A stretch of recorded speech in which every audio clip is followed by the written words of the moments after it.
I'll have two questions, one for Mr. Shore and then one for Mr. Green.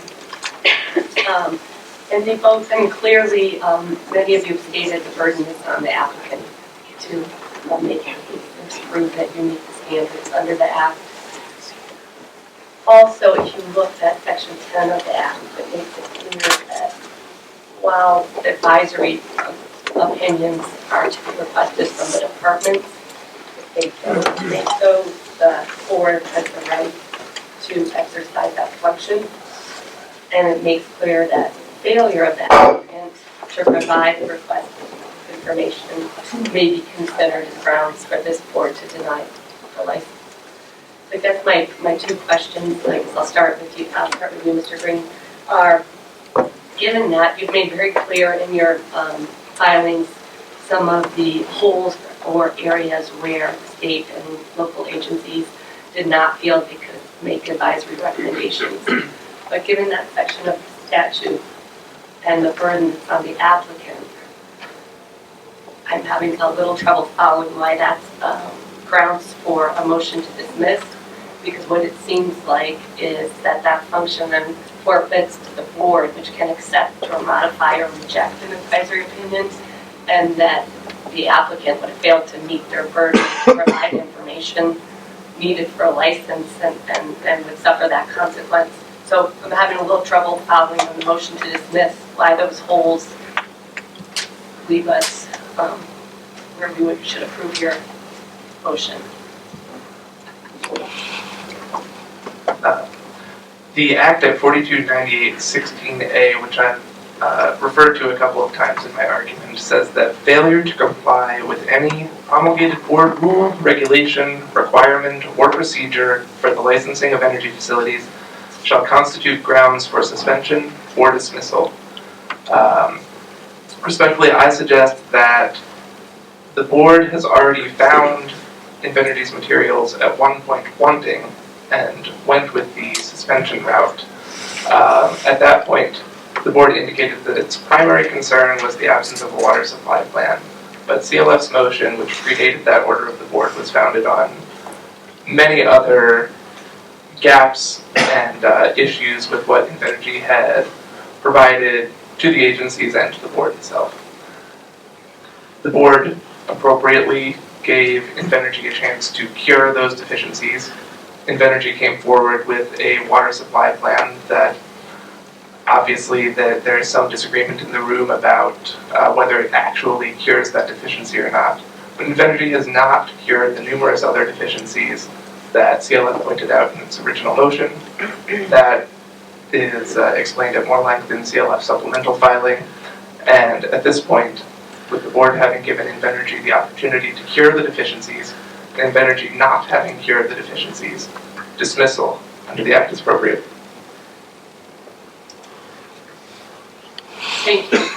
My question for you, Mr. Shore, was about the statutory timeframes. I think everyone who has argued for the motion to dismiss has said if we weren't to approve that motion, we would anticipate that we would be asking advisory opinions from a number of entities. And Mr. McElroy spelled out some of them.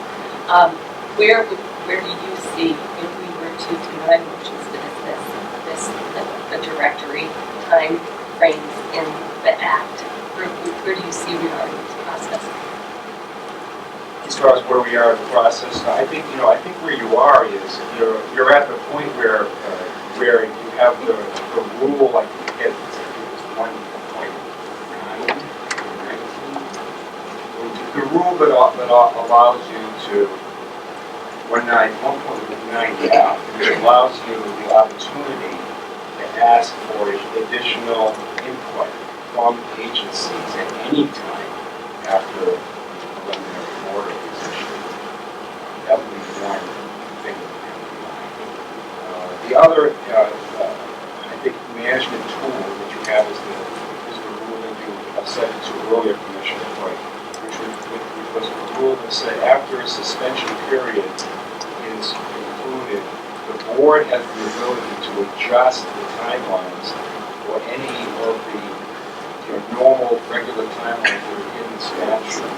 So you have an agency reviews the timeline. They normally are typically be up to a 6-month process. But given, the fact that we may be dealing with very discrete, very kind of specific issues, I think you'd be well within your discretion to modify the timelines to lessen, say, the amount of time that you would expect or believe would be needed for an agency to review.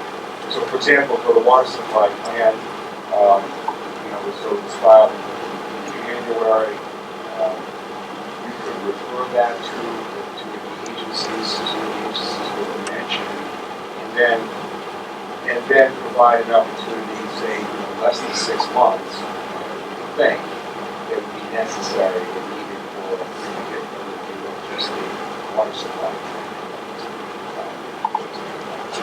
So I think the answer is I think there's some flexibility. I think we've had the initial advisory opinion process, and we were on our way to what's filed hearings, which we could not get to because of the deficiency of that water supply.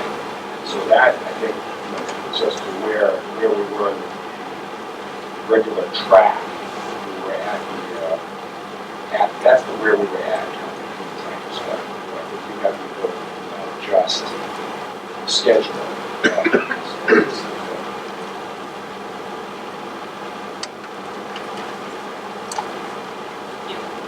I should point out, the town was asking for 45 days, I think, would be sufficient amount of time.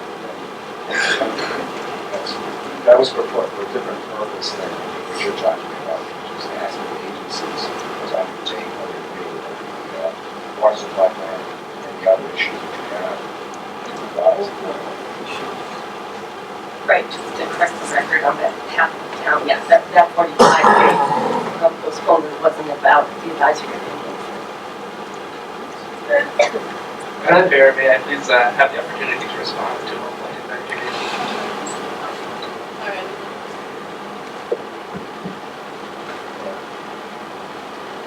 Do you need me to repeat myself for the record?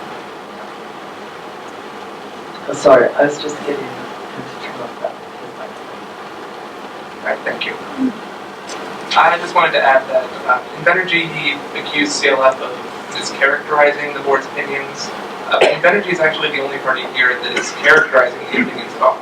CLF has been quoting them. The opinions speak for themselves. They say what they say, not what Benergy says they say. And what they say is that the lack of information provided to us by Benergy deprived them of the ability to adequately evaluate the project and provide the board with reasoned judgment as to the effect of the facility upon the community, and that many of the data responses received from Invenergy were incomplete and at times evasive. Those are important points to remember. And Invenergy also says that this is not an unusual situation. The board requires flexibility in dealing with applications from major facilities like this. But again, if you go through the past board orders cited by Invenergy in its filings, I at least could not find in any of those orders situations where agencies said that they couldn't do their jobs because of failures on the part of the applicant. That's all. Thank you. Could I briefly respond to the question posed to Mr. Shore about where are we in the process? Yes, please. Thank you very much. And this is an issue that I do not believe has been addressed, except that it appeared that Invenergy in this submission stated that they thought the suspension was automatically lifted upon the filing of the water plan within the 90-day period of time. I disagree with that, and I believe that where we are in the process is we are currently under suspension. I believe that because Rule 1.15 A5, cancellation of suspension, requires that the cancellation of a suspension be done in writing. It says the board may, in writing, at any time, cancel a suspension of the board proceedings if the non-compliance has been rectified or is no longer of consequence to the parties and the board. Given the fact that there has been no written document lifting the suspension, I believe we are still under suspension. And therefore, I believe that ties in nicely to a recommendation I would like to make, and I probably was not clear enough while doing it in my argument. I believe that what this board should do is focus on the submitted water plan and get the information, which I believe the board is planning to do, from the various advisory agencies that need to review the water plan. And that the suspension should continue in effect for whatever period of time the board decides is appropriate for those agencies to render their opinions. Then when those agencies report back to the board, this board can make a finding as to whether or not the water plan is truly a viable plan, rendering the non-compliance satisfied.